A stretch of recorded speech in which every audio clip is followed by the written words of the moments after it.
পার্শ্ব পরিবর্তিনী একাদশী। ব্রহ্মবৈবর্ত পুরাণে ভাদ্র মাসের শুক্লপক্ষের পার্শ্ব একাদশী মাহাত্ম্য যুধিষ্ঠির শ্রীকৃষ্ণ সংবাদে এই রকম বলা হয়েছে।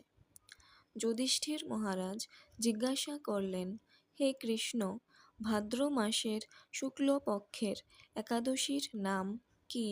এই ব্রত পালনের বিধি কি এবং ব্রত পালনেই বা কি পুণ্য লাভ হয়?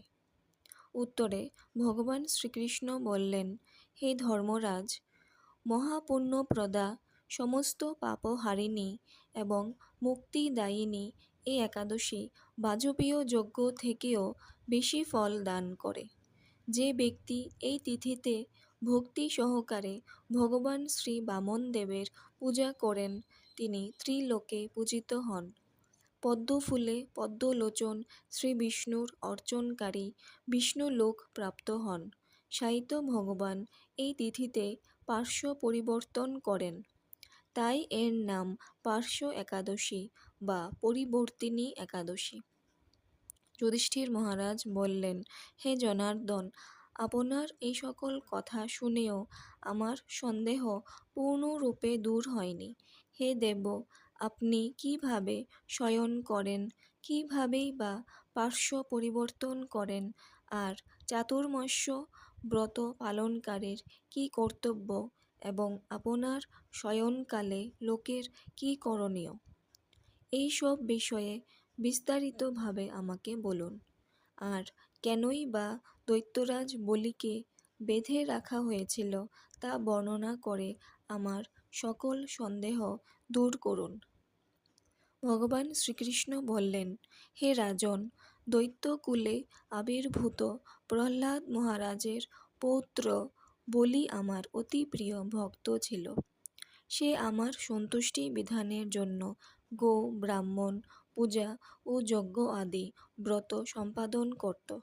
কিন্তু ইন্দ্রের প্রতি বিদ্বেষবশত সকল দেবলোক সে জয় করে নেয়। তখন দেবতাগণ সহ ইন্দ্র আমার শরণাপন্ন হয়েছিল। তাদের প্রার্থনায় আমি ব্রাহ্মণ বালক বেশে বামন রূপে বলি মহারাজের যজ্ঞস্থলে উপস্থিত হলাম। তার কাছে আমি ত্রিপাদ ভূমি মাত্র প্রার্থনা করেছিলাম। সেই তুচ্ছ বস্তু থেকে আরও শ্রেষ্ঠ কিছু সে আমাকে দিতে চাইলেও আমি কেবল ত্রিপাদ ভূমি গ্রহণেই স্থির থাকলাম। দৈত্যগুরু শুক্রাচার্য আমাকে ভগবান রূপে জানতে পেরে বলি মহারাজকে ওই দান দিতে নিষেধ করল। কিন্তু সত্যাশ্রয়ী বলি গুরুর নির্দেশ অমান্য করে আমাকে দান দিতে সংকল্প করল।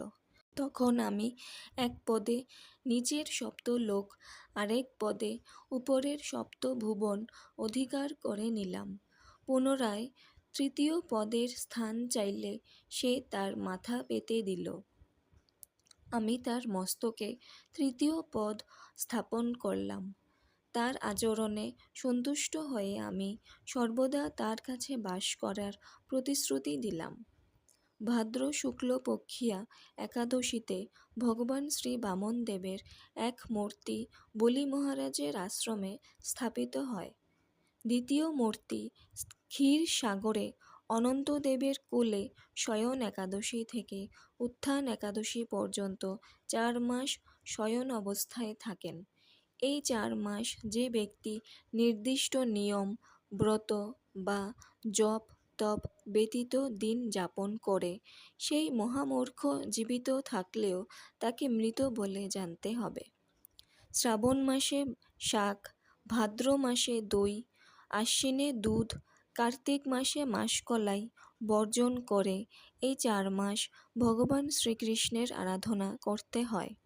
প্রতিটি একাদশী ব্রত যথাযথ পালন করতে হয়।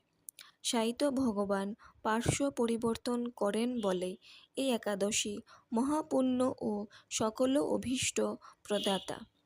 এই একাদশী ব্রত পালনে 1 সহস্র অশ্বমেধ যজ্ঞের